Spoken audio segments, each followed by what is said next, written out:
Bonjour, frères et sœurs. De la recherche de la sagesse, c'est de ce dont on va parler en nous concentrant sur la prière de l'apôtre Paul. On l'a fait en partie. On a vu le verset 8 sur son action de grâce pour les Romains. On a vu dans la première partie du verset 9 aussi les trois fondements de sa prière pour les Romains. Puis là, on va voir 2 sur 5 caractéristiques de sa prière comme telle. Donc, on avance à pas de tortue, mais c'est quand même tellement important. Ce qui arrive, c'est qu'on a entendu parler de l'importance de la prière à peu près 100 fois. Mais on a aussi oublié 200 fois à quel point c'était important parce que c'est pas compliqué intellectuellement à comprendre. Mais tant qu'on ne le pratique pas, on n'en expérimente pas la puissance et on a tendance dans notre monde occidental à s'agiter, à produire. On dépend beaucoup de nos technologies, de nos façons de faire, de notre productivité et tout, puis on n'est pas des grands contemplatifs. Je lisais un article dans Le Figaro où un auteur disait que non seulement on a de la difficulté à s'arrêter, mais qu'on est en train de perdre le goût, le désir du silence et du calme.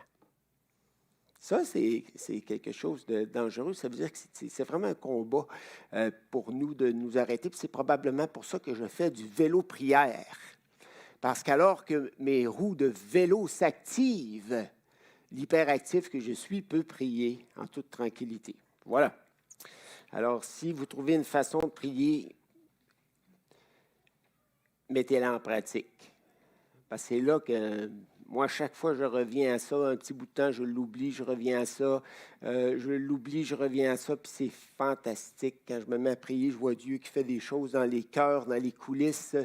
Je sauve un temps énorme. Quand tu demandes à Dieu de faire les choses, au lieu de t'agiter puis de les faire toi-même, là, tu sauves un temps énorme parce que quand tu les fais sans être près de lui, en communion avec lui, tu te trompes souvent, tu zigzagues, tu t'entêtes dans des mauvaises voies, tu perds un temps fou.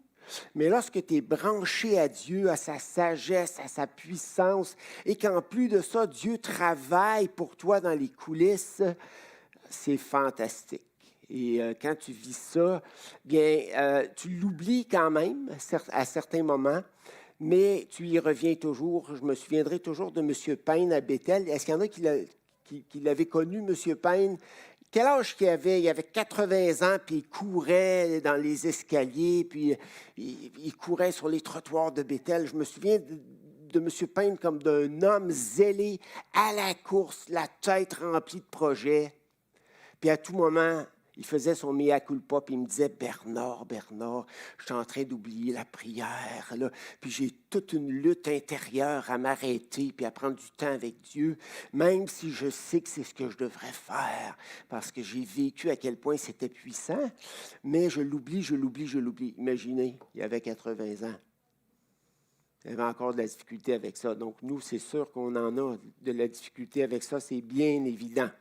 Alors, on va se laisser inspirer par la prière de Paul. Et j'ai pensé,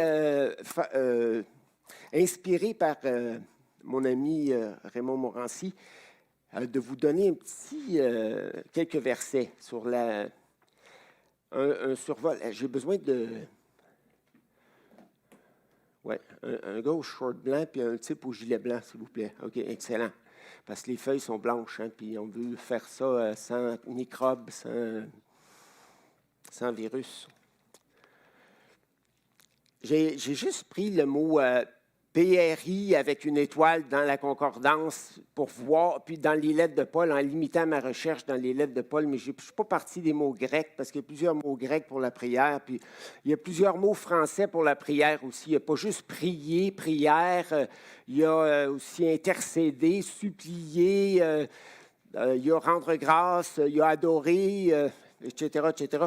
Donc, je me suis limité à ça, puis je me suis dit, est-ce que la prière dans la vie de Paul, c'était un accessoire ou est-ce que c'était un outil principal de ministère? Quelque chose sur quoi Paul comptait suffisamment pour y investir du temps et de l'énergie. Parce que tu peux me dire qu'une certaine chose est importante, mais quand je te regarde vivre, je me dis, il ne croit pas vraiment à ce qu'il m'a dit parce que je vois que dans son horaire, ça ne paraît pas, ça ne figure pas. Et dans son énergie non plus, c'est la dernière chose qu'il fait, puis il le fait toujours à la course, puis il ne prend pas ça au sérieux. Mais quand tu regardes cette liste-là, on n'a pas besoin de la lire au complet, mais tu vois que la prière, là, dans la vie de Paul, c'était quelque chose de central. Je demande continuellement dans mes prières d'avoir enfin, par sa volonté, le bonheur d'aller vers vous. Ça, c'est les versets qu'on examine. Romains 8, 26.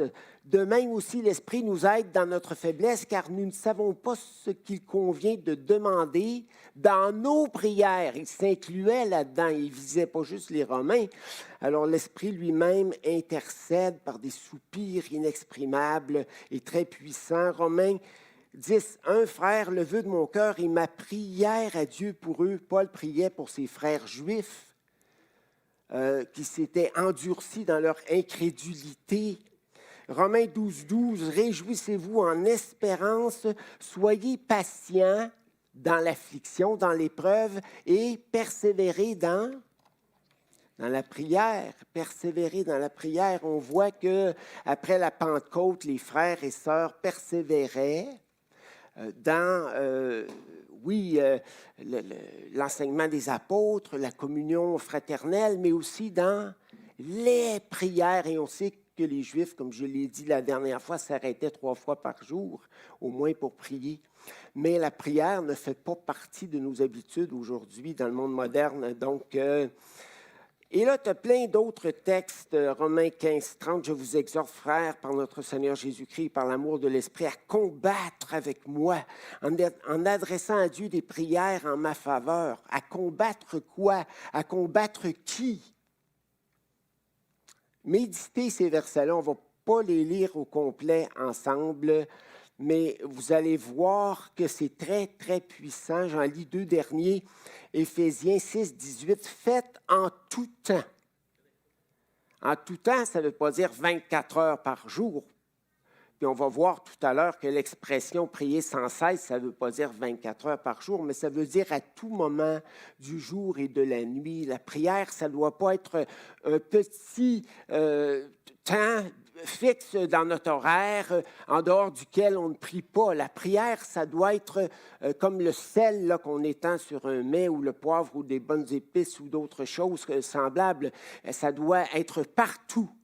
Partout dans notre vie, dans tout ce qu'on fait, dans nos réflexions, dans notre planification, dans nos achats, dans nos choix et tout le reste. Donc, le prier sans cesse, ça veut dire à tout moment, à toute heure. Pourquoi? Parce que Dieu désire qu'on dépende de lui à tout moment, tout simplement. Et on va regarder ça plus en détail ensemble. Donc, faites en tout temps par l'Esprit qui est là pour nous aider, toutes sortes de prières. Toutes sortes de prières. Je me suis demandé, qu'est-ce que ça veut dire ça? Et de supplications, veillez à cela avec une entière persévérance et priez pour tous les saints. Tu ne peux pas avoir une prière qui est plus au superlatif que ça, là, une exhortation à la prière. Éphésiens 6, 19, priez pour moi afin qu'il me soit donné, quand j'ouvre la bouche, de faire connaître hardiment et librement le mystère de l'Évangile. Donc, la prière et le ministère, ça va ensemble. La prière et la croissance spirituelle, ça va ensemble. La prière et l'avancement de l'œuvre de Dieu, ça va ensemble. Mais quand il n'y a pas de prière, on peut s'agiter, on peut se rendre malade, on peut s'épuiser et ne pas voir l'œuvre de Dieu progresser. Et ça, vous l'avez entendu, je le sais, mais on l'oublie. On l'a entendu 100 fois, mais on l'oublie 200 fois. Et c'est mon cas, c'est votre cas aussi, j'en suis certain. Et si vous êtes une exception, j'en bénis le Seigneur abondamment. C'est une des... Paul Pouliot, lève-toi donc, Paul, vu que tu es petit. Le petit Paul, c'est pas le grand apôtre Paul, c'est le petit Paul. Non, mais c'est l'homme qui m'a conduit au Seigneur en 1974. Le jeune homme aux cheveux blonds, aux salopettes et aux grands cheveux et à la cigarette de 17 ans. Bon, c'est lui qui l'a affronté. Il paraît que j'argumentais beaucoup. Bon. Il a encore mal à la tête juste à y penser. Bon. Mais quand même, le Seigneur est venu à bout de mes arguments, il semble. Bon. Alors, Paul, la première chose qu'il m'a apprise, parce qu'il m'a emmené au Seigneur, par la grâce de Dieu, mais ça a été de prier. Première chose. Il m'amenait chez lui, puis on se mettait à genoux, puis on priait. Puis on a fait des nuits de prière à un moment donné. Je me souviens, lorsque l'église de Rock-Forest était sur la rue de Deneau, là, dans une ancienne église, mais qui est devenue un bar, je veux dire, une salle de poule après, mais peu importe. Puis on a fait des nuits de prière, puis on a vu l'église progresser à ce moment-là. Tu te souviens, Paul? De façon incroyable, des conversions, des reconsécrations au Seigneur, des choses extraordinaires qu'on n'aurait jamais pu produire par nos propres efforts. Parce que la prière, c'est une façon de dire à Dieu, je crois en toi et je crois qu'en m'arrêtant et en te demandant d'agir, tu vas faire infiniment plus que moi, j'aurais pu faire en comptant sur moi-même, sur mes ressources, sur mon intelligence, sur mon énergie, puis en parcourant les rues de la ville. Bon, ça ne veut pas dire qu'on s'assoit passif, parce qu'il n'y a rien de moins passif que la prière. Là. Aussitôt que tu parles de prière, là, le diable et ses anges accourent pour te décourager de t'arrêter. Puis là, tu te sens une nervosité intérieure, une électricité, puis là, tu sens que tu as la bougeotte, puis ça prend un miracle juste pour nous arrêter pour prier. Bon, on a commencé à voir la prière, Dieu que je sers, c'est-à-dire à qui je rends un culte que j'adore, en esprit. Alors, Dieu est en prière, Paul est en prière alors qu'il fait son ministère parce qu'il dit Dieu à qui je rends un culte dans la proclamation de l'évangile de son Fils. Ça, c'était son domaine de ministère, la proclamation de l'évangile de son Fils. Puis on aurait pu penser que c'était quelque chose de très actif. Mais non, il est en prière, il est en communion avec Dieu, il est en train d'adorer Dieu alors qu'il travaille activement à la proclamation de l'évangile de son Fils. Et Dieu était témoin que Paul faisait sans cesse mention, c'est ça qu'on va regarder aujourd'hui, des Romains dans ses prières. Alors, on a regardé ça la semaine dernière, pas la semaine dernière, mais le 12 juin, les 3 fondements de ministère d'intercession puissant et agréable à Dieu, l'adoration. On ne reviendra pas là-dessus en détail, là, l'obéissance et l'intégrité. Ça, c'est les fondements. Mais là, on va regarder les caractéristiques. Et là, j'en ai identifié 5, puis on ne va pas les regarder, les 5 aujourd'hui, mais je vais vous les mentionner quand même, parce que des fois, c'est long, hein, mon affaire, puis on est dans le point 1, on est dans le point 2, puis on se demande quand le point 3, le point 4 va arriver. Donc, j'ai pensé vous les donner au complet tout de suite. Les 5 caractéristiques de ministère d'intercession puissant et agréable à Dieu. D'abord, la ferveur et la fidélité. On va voir ça ce matin. Dans la 2e partie du verset 9, « Sans cesse, je fais mention de vous, demandant toujours dans mes prières. » Deuxièmement, patience et soumission. Que de quelque façon, de quelque manière, il me soit enfin accordé. Ça parle de patience.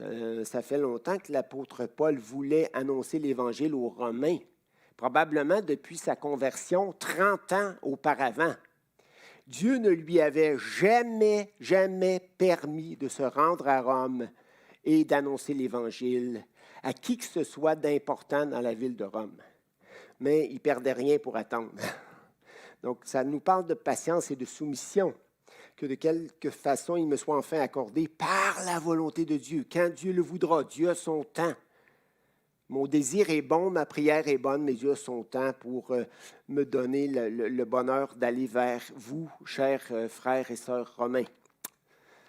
L'affection, car en effet, je désire vivement vous voir. I'm longing for you. Ça, c'est l'expression anglaise qui traduit le mieux le verbe grec ici. L'altruisme, pour vous apporter quelques dons ou bienfaits spirituels en vue de votre affermissement, de votre enracinement dans la foi. Et finalement, l'humilité, ou mieux encore, pour que nous encouragions mutuellement, vous et moi, dans la foi qui nous est commune. Alors ça, c'est nos cinq caractéristiques de la prière de Paul. Puis on va regarder les deux premières ce matin rapidement ensemble. Donc, constance et ferveur. Paul écrit d'abord qu'il fait sans cesse mention des Romains dans ses prières à Dieu, lui demandant toujours. Donc, tu as deux mots-clés ici. Tu as l'adverbe sans cesse et l'adverbe toujours. Paul met l'accent sur la constance et la ferveur de ses prières pour eux, malgré le fait qu'il n'ait pas encore eu l'occasion de les rencontrer en personne. C'est formidable. Ça fait des années, pour ne pas dire des décennies, que tu veux les rencontrer. Tu ne les as pas rencontrés, mais tu pries avec ferveur durant des années, des décennies, parce que Dieu t'a montré que ton ministère, c'était un jour de leur annoncer l'Évangile. Mais ce jour-là ne vient pas et les doutes pourraient envahir ton esprit, puis tu pourrais te dire, bon, ben là, je ne prie plus pour eux autres, qui s'arrangent. Mais non, Dieu te garde sur tes genoux pour eux et tu pries, et tu pries, et tu pries. Et on va voir une petite histoire que vous connaissez bien, mais que je vais redire encore une fois, qui est merveilleuse. Je n'en ai pas trouvé de meilleure. Je vais vous lancer un défi de me trouver des meilleures illustrations sur la prière, mais je n'en ai pas trouvé des plus puissantes que celles que je vais vous apporter. Donc, voilà.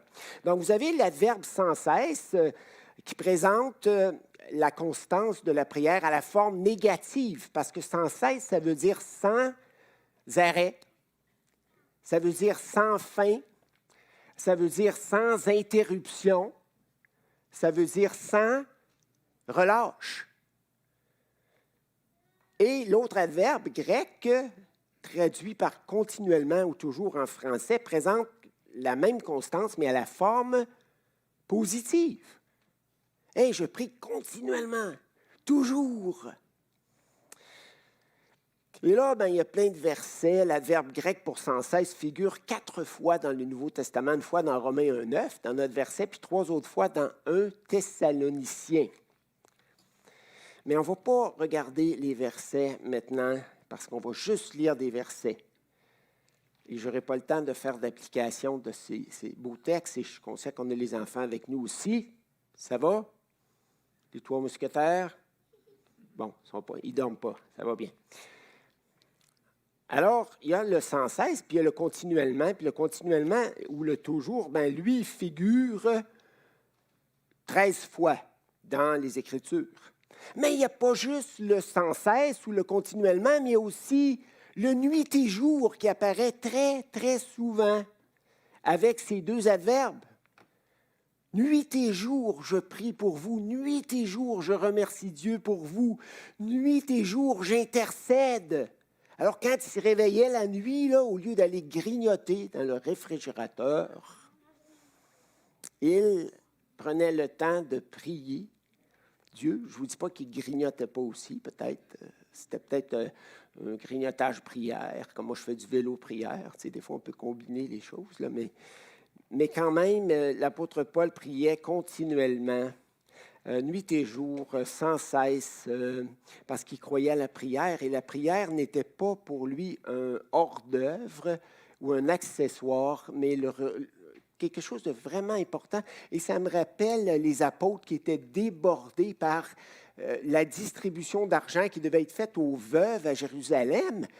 Puis, il était tellement débordé qu'il était en train, même sans s'en rendre compte, de créer des injustices parce qu'il y a certaines veuves à qui on donnait de l'aide, puis d'autres à qui on aurait dû en donner, puis à qui on n'en donnait pas. Donc, le manque de temps, le manque de prière faisait même qu'il y avait un manque de sagesse au bout de la ligne dans le ministère. Alors, les apôtres ont dit, bon, mais là on va prendre des gens spirituels, intelligents, des gens de confiance, parce qu'il y avait beaucoup d'argent là-dedans à distribuer qui arrivait au pied des apôtres. Puis nous, on va se concentrer dans quoi? On va revenir à la prière et à la proclamation de la parole. Parce que c'est à ça que Dieu nous a appelés, puis c'est très puissant, puis c'est ce qui est de plus important pour nous à faire. Donc, ça, c'est intéressant. Paul prie continuellement, puis il demande aux chrétiens de prier sans cesse. Bon, mais qu'est-ce que ça veut dire prier sans cesse? Ça ne peut pas vouloir dire prier 24 heures par jour, mais comme je l'ai dit, prier continuellement, fréquemment, à différents moments de la journée et même de la nuit. Et pourquoi devrions-nous prier sans cesse au juste? Avec constance, avec persévérance. Pourquoi? Bien, pour l'avancement de l'Évangile. Si tu crois que la prière est le moteur principal de l'avancement du royaume de Dieu en ce monde, bien, tu vas prier. Mais si tu n'y crois pas vraiment dans ton cœur, c'est peut-être dans ton credo, mais si tu n'y crois pas vraiment, tu ne le feras pas. J'ai remarqué que les seules vérités que je mets en pratique, ce ne sont pas les vérités de mon credo officiel, mais c'est les vérités du credo de mon cœur. Ce que je crois vraiment, c'est reflété dans ma vie. Mais les autres vérités ne le sont pas. Je peux bien paraître en récitant les bonnes doctrines, les positions bibliques sur tel ou tel sujet, mais si ça n'entre pas dans mon cœur et dans mon temps et dans mon énergie et dans ma vie, eh bien, ce n'est pas dans mes priorités. Il ne faut pas s'en faire à croire. Alors, l'histoire du missionnaire que je veux vous raconter, que vous avez déjà entendu, mais si vous en trouvez une meilleure, j'adopte. Ce récit est tiré du livre Au-delà des régions accessibles, écrit par D.E. Host, le successeur d'Hudson Taylor. L'auteur analyse dans ce livre un problème qu'il a vécu sur le champ missionnaire. Cet homme travaillait dans 2 villages en Chine. Les croyants du village où il habitait ne progressaient pas beaucoup spirituellement. Mais ceux de l'autre village très éloigné du premier cheminaient d'une façon extraordinaire dans leur vie spirituelle. Le missionnaire ne pouvait les visiter souvent parce que c'était loin, c'était pénible de s'y rendre, mais à chaque visite, il était impressionné par leur progrès. Ne comprenant pas pourquoi il en était ainsi, il demanda au Seigneur de l'éclairer. Comment se faisait-il que ceux à qui il accordait beaucoup moins de temps et d'attention et d'instruction même se portaient mieux que ceux avec qui il vivait et travaillait chaque jour? Et ça ne veut pas dire qu'il n'y avait pas la parole de Dieu quand même là, parmi eux. Là. La parole était là. Le Seigneur lui en fit comprendre la raison. Il l'amena à réaliser qu'il prenait beaucoup de temps pour enseigner et conseiller les croyants de son village, mais qu'il en passait bien davantage à prier pour ceux du village éloigné. Il était motivé par une certaine crainte que les autres du village éloigné se refroidissent, s'inquiètent. Puis finalement, ça l'a poussé à prier avec constance et intensité pour eux. Et qu'est-ce que Dieu a fait? Bien, il a simplement répondu à ses prières. Quand tu pries selon la volonté de Dieu, tu as l'assurance que Dieu va répondre à ta prière avant même que tu ouvres la bouche. C'est ce qui est dit dans la parole. Si tu demandes à Dieu quelque chose qui correspond à sa volonté, Dieu t'écoute. Et tu possèdes déjà la chose que tu as demandée. C'est ça qui est dit. Si on y croyait, là, je pense qu'on pourrait révolutionner non seulement notre vie personnelle, la vie de notre famille, mais la vie de l'Église et la vie de bien des gens autour de nous. Bien, il faut évidemment prier selon les priorités de Dieu, prier selon sa volonté. C'est sûr qu'ici, on prie principalement pour nos désirs personnels, parfois plus égoïstes que spirituels, même si parfois ils semblent bons et louables. C'est sûr qu'on n'a pas l'assurance que Dieu réponde, mais si on prie selon la volonté de Dieu, les priorités de Dieu, bien, on a beaucoup plus de chances que nos prières soient entendues et exaucées. Toute prière est comme un chèque requérant 2 signatures. Je signe le chèque et l'envoie au ciel via le Saint-Esprit. Si Jésus le signe aussi, parce que ça prend un deuxième signataire, nous avons l'assurance qu'il sera encaissé, quel que soit le montant. Mais c'est ça, prier au nom de Jésus. Il faut que Jésus signe. C'est une petite image, mais est-ce que c'est clair? Les mousquetaires? Bon, c'est clair. Il paraît que si les enfants comprennent, les adultes vont comprendre aussi. Bien, pourquoi pas prier pour notre relation avec Dieu? Est-ce que ça vous arrive de prier pour votre relation avec Dieu? Seigneur, je trouve ma relation avec toi superficielle. Je te supplie de la rendre plus profonde. Est-ce que ça vous arrive de prier pour votre croissance spirituelle? Seigneur, je ne vois pas clairement dans mon cœur, j'ai des angles morts, mais il y a des domaines dans ma vie que tu aimerais améliorer. Il y a des défauts que tu aimerais faire disparaître, puis il y a des qualités que tu aimerais faire apparaître, qui ne sont pas naturellement présentes dans mon cœur. Donc, Seigneur, est-ce que tu pourrais me faire grandir spirituellement cette année? Il y a peu de croyants qui osent prier ça. Parce que tout d'un coup, ils se mettent à croire à la prière, puis que Dieu pourrait les brasser en les transformant intérieurement, parce qu'effectivement, on n'aime pas se faire confronter. On est tous fuyants. On n'aime pas se voir tel qu'on est. On préfère ne pas grandir spirituellement que d'avoir le Seigneur qui nous met le doigt sur le bobo puis qui dit, « Garde, tu te penses bien généreux, mais tu es vraiment égocentrique. Là. Tu te penses bien spirituel au service des autres, mais tu fais juste ce que tu aimes. Puis aussitôt que tu n'aimes pas ça, tu l'écartes, tu ne le fais pas. J'aimerais que tu fasses un pas de plus en avant. » Là. Priez pour notre croissance spirituelle, priez pour les besoins non comblés dans l'Église auxquels le Seigneur nous rend sensibles. Ce n'est pas grave de voir des besoins non comblés, mais au lieu de critiquer et de rien faire, tu fais comme Jésus a dit, la moisson est grande, il y a peu d'ouvriers, priez donc le maître de la moisson d'envoyer les frères et les sœurs nécessaires pour que ces besoins-là le soient. Priez pour le ministère ou les ministères que Dieu nous appelle à accomplir et les croyants et croyantes qui l'accomplissent avec nous. C'est rare qu'on prie pour nos compagnons d'œuvre, nos compagnes d'œuvre, et pourtant, si on fait quelque chose de puissant pour le Seigneur, on se place au front et c'est certain qu'on va être attaqué spirituellement. On entre au cœur de la bataille spirituelle. Alors, si vous croyez que la prière est un instrument puissant, moi, j'y ai cru depuis ma conversion, mais je l'ai oublié. J'y ai cru 100 fois, et durant mes 40 quelques années de vie chrétienne, 17 plus, je suis rendu à 65, c'est quoi que ça fait, 65 moins 17, en tout cas. Je l'ai oublié souvent. Mais Dieu me l'a rappelé. Je dis, ah, c'est vrai. Et quand je m'arrêtais pour prier, puis vraiment pour intercéder, puis pour être avec Dieu, puis pour l'adorer, Dieu faisait des choses incroyables. Puis là, la bougeotte me reprend, l'hyperactivité me reprend, puis tout ça. Puis là, je m'agite. Puis moi, plus je suis fatigué, plus je m'agite. Et plus je m'agite, plus je suis fatigué. Comment est-ce qu'on appelle ça? Un cercle vicieux. Voilà.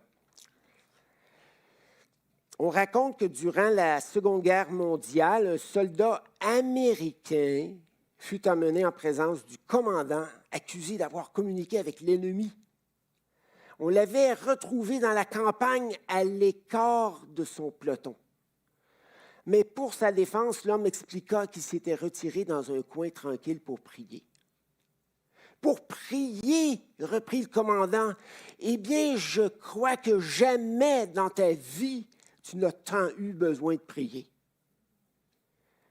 Mets-toi à genoux à l'instant et prie à haute voix pour qu'on voit si tu sais vraiment prier.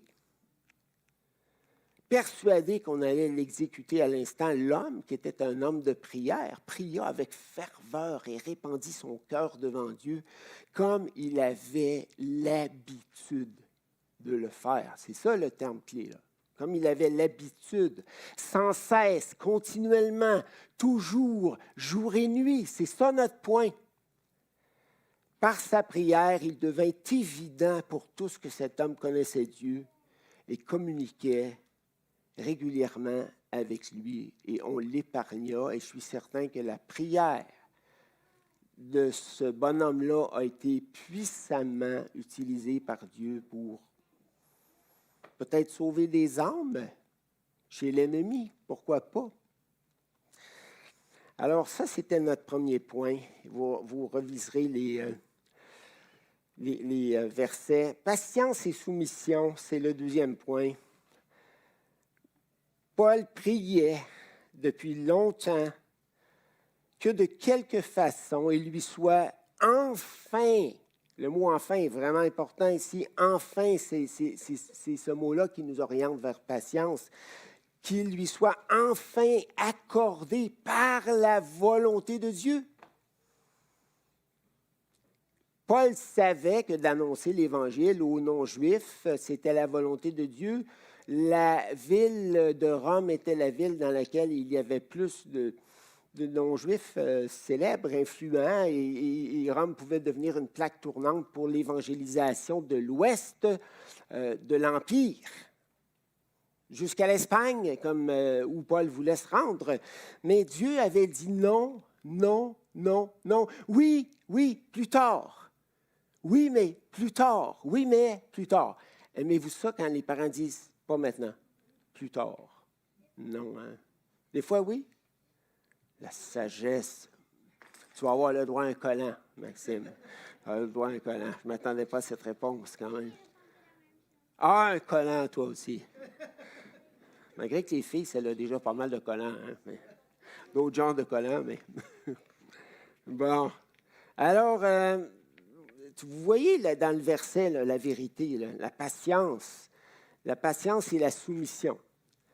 Dieu ne répond pas toujours rapidement à nos prières. Ce n'est pas toujours parce que nos prières sont mauvaises. Et ce n'est pas toujours par manque de foi aussi. Je n'aime pas ça quand les gens disent « Ah, si tu avais la foi, là, Dieu serait obligé de répondre à toutes tes prières, à toutes tes requêtes, à tous tes désirs. » Bien, voyons donc. Théologiquement, ce n'est pas solide, là.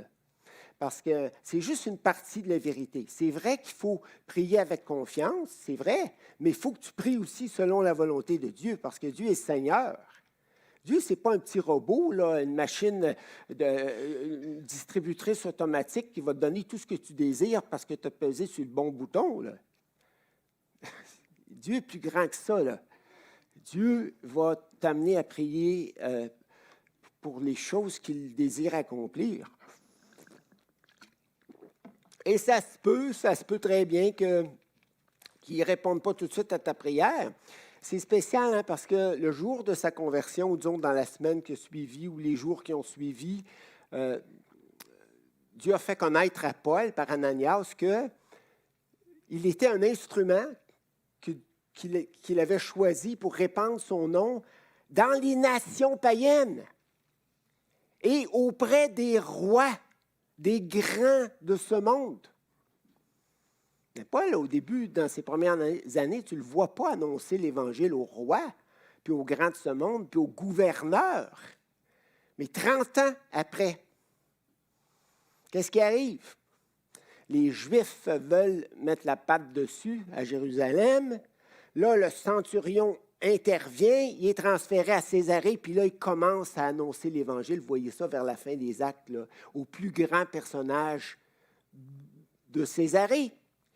le gouverneur Félix, le gouverneur Festus, le roi Agrippa, puis tous les nobles, tous les aristocrates, tous les grands de ce monde. Ah, Dieu enfin accomplissait sa prière, puis ça ne s'est pas arrêté là, parce que quand il est arrivé à Rome, là, il a pu parler aux grands, aux avocats de l'empereur. Il a pu parler aux gens qui préparaient son procès, puis il a pu paraître devant l'empereur lui-même pour lui annoncer l'Évangile. C'est quand même incroyable. Donc, est-ce que Dieu a exaucé sa prière, oui ou non? Mais est-ce qu'il l'a exaucé aussi rapidement qu'il aurait voulu? C'est non. La réponse est non, mais il était constant et persévérant dans ses prières.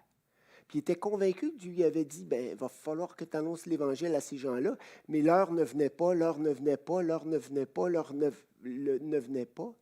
Mais il n'a pas cessé de croire, puis de prier. C'est ce qu'il faut faire des fois pour nos enfants, c'est ce qu'il faut faire pour des situations des fois qui ne se règlent pas, parce qu'on aurait tendance à se décourager. Et je vais terminer avec une dernière petite vérité. 5 minutes. Parfois, Dieu ne permet pas que nos prières soient exaucées tout de suite, mais il se sert de la prière pour nous faire vivre des temps de communion extraordinaires avec lui. Donc, il ne faut pas voir la prière seulement comme un instrument pour faire autre chose. La prière, on a parlé surtout de la prière comme un instrument puissant de ministère ou de transformation intérieure, mais la prière en elle-même est une fin en soi. Dieu veut nous emmener à vivre en communion intime, agréable et profonde avec lui. Et tu as juste à lire quelques psaumes pour t'en convaincre. Et je vais juste lire 2 versets dans les psaumes. Et je vais finir par 2 petites histoires. Psaume 90. Oui, un seul jour dans les cours de ton temple. C'est ce qu'on appelle les parvis, là, un seul jour dans tes parvis. Un jour dans tes parvis. Un seul jour dans les cours de ton temple. Là, on ne parle même pas du lieu saint et du lieu très saint, mais nous, dans la Nouvelle Alliance, on peut entrer directement, pas juste dans la cour du temple, parce que les gens du peuple ne pouvaient pas entrer dans le lieu saint et le lieu très saint autrefois, là, dans l'Ancienne Alliance.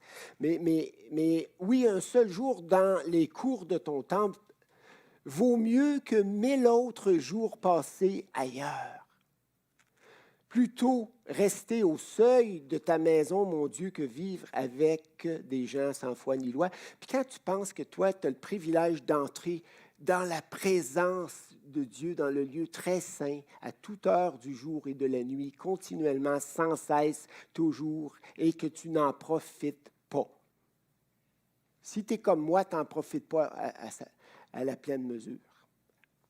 Mais je ne dis pas que tu n'en profites pas du tout. Moi, j'en profite, mais je n'en profite pas autant que j'aurais voulu. Presque tous les hommes de Dieu là, à qui on demande « Qu'est-ce que tu ferais de différemment si tu avais recommencé ton ministère? » Ils disent à peu près tous « Je m'énerverais moins, je m'assoirais davantage avec le Seigneur, je prendrais plus de temps avec lui, je prendrais le temps de communier avec lui et de goûter aux délices de sa présence. » Presque tous.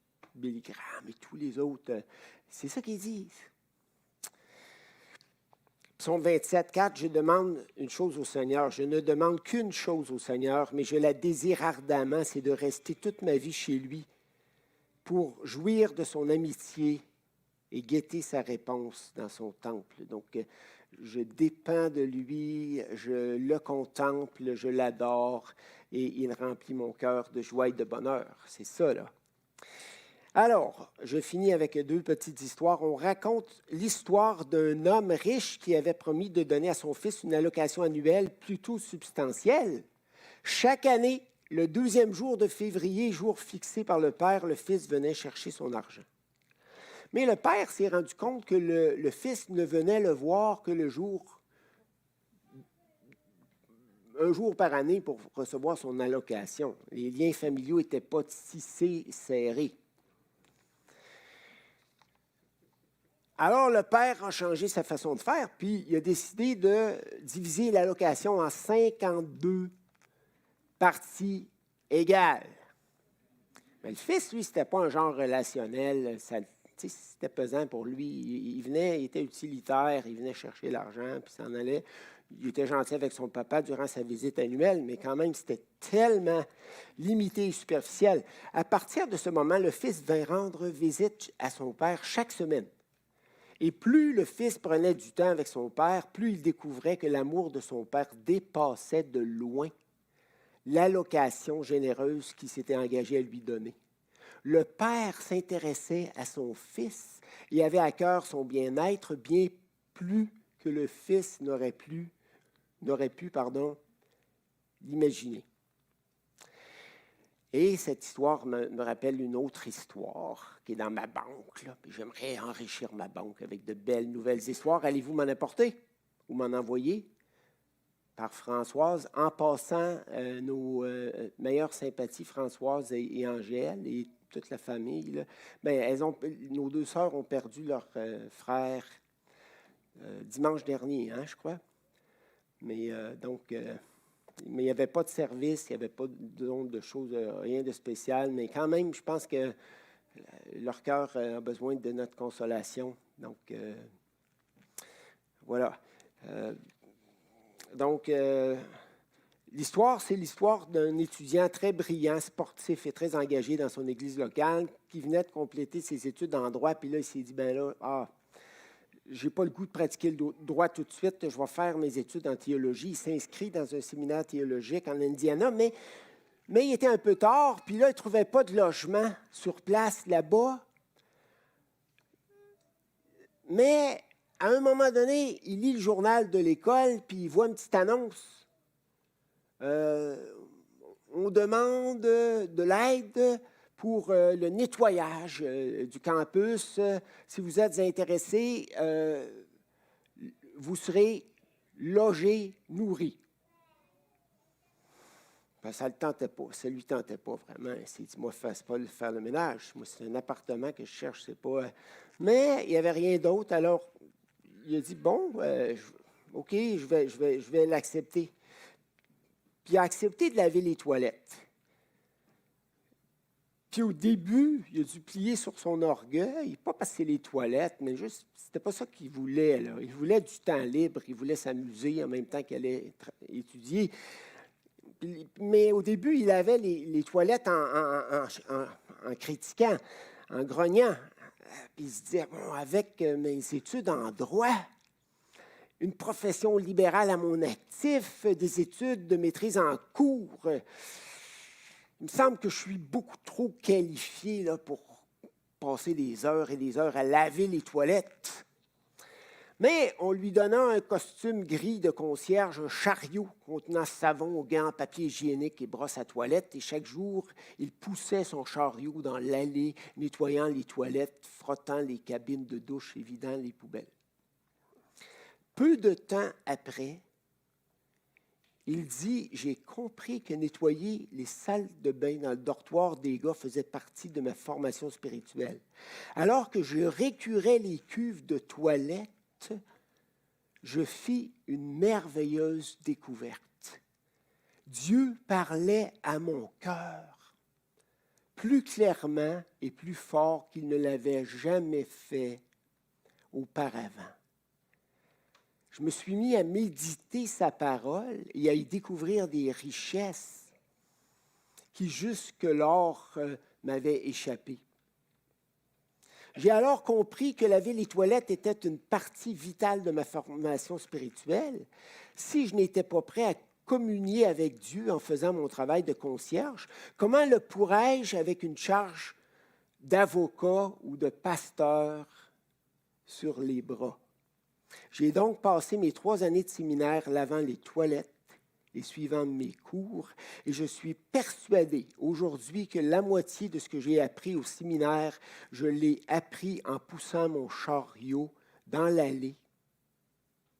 Et j'en remercie Dieu infiniment. Ben, il y a des pasteurs qui étaient très actifs dans le ministère, très productifs, et qui avaient beaucoup de succès, puis que Dieu a rendu malades. Puis il les a couchés sur un lit d'hôpital pendant des mois. Il les a réduits à l'impuissance. Pourquoi? pour leur enseigner l'importance capitale de prendre du temps avec lui dans la prière. La prière qui est l'instrument le plus puissant pour tout ministère qui soit, et la prière qui est l'occasion également de vivre le plus grand bonheur qui soit sur la terre en communion intime avec notre Dieu. Et vu que le cœur ne comprend pas l'importance de la prière, bien Dieu doit des fois intervenir, nous ralentir, nous faire vivre des épuisements, des difficultés. Et je ne dis pas que toutes les épreuves que vous traversez, Dieu les envoie. Ce n'est pas ça le point. Là. Dieu veut nous former. Il sert de tout pour nous former. Il fait concourir toutes choses à notre bien. Mais si vous dites, Seigneur, rends-moi plus spirituel, c'est certain qu'il va vous montrer à quelque part l'importance de vous arrêter pour prier, mais pas juste de prier le matin avant d'aller travailler ou de faire une petite prière hors d'œuvre avant les repas. Mais il va vous emmener dans sa présence. Ça peut être dans la nature, ça peut être sur le vélo, ça peut être durant une marche quotidienne que vous faites, peu importe. Mais il va vous amener dans sa présence. Et c'est là que votre vie spirituelle va prendre un tournant. Ça, je peux vous le garantir. Puis je l'ai déjà vécu. Je l'ai compris 100 fois, mais je l'ai oublié depuis mes années de vie chrétienne 200 fois. Puis là, Dieu m'envoie Paul pour me le rappeler.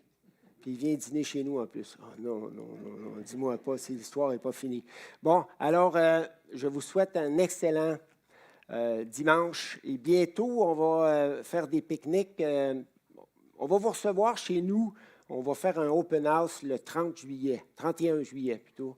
Mais il y a peut-être d'autres familles de l'Église qui aimeraient ouvrir leur maison, leur chez-soi, pour inviter l'Église le dimanche après le service.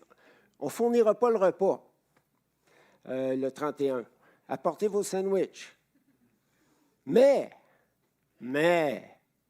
il y aura des surprises. Il y aura peut-être des tartes au pacan, il y aura peut-être de la bonne crème glacée Quaticook, il y aura sûrement des boissons froides, des boissons chaudes, et surtout de la bonne communion fraternelle. Alors, pensez-y, puis je vais envoyer un petit courriel cette semaine si jamais vous aimeriez prendre un dimanche. On n'a pas besoin d'avoir ça chaque dimanche, mais on aimerait se rapprocher de Dieu. Hein? La prière, c'est ça, mais se rapprocher aussi les uns des autres dans la communion et dans l'amour. Donc, voilà. Merci Seigneur pour ta grâce, ton amour infini. Merci pour l'Église. Merci pour ta parole et que tu puisses nous emmener plus loin. C'est ma prière, Seigneur. Et que tu puisses démontrer ta puissance dans nos vies d'abord, mais aussi autour de nous. En ton nom précieux. Amen.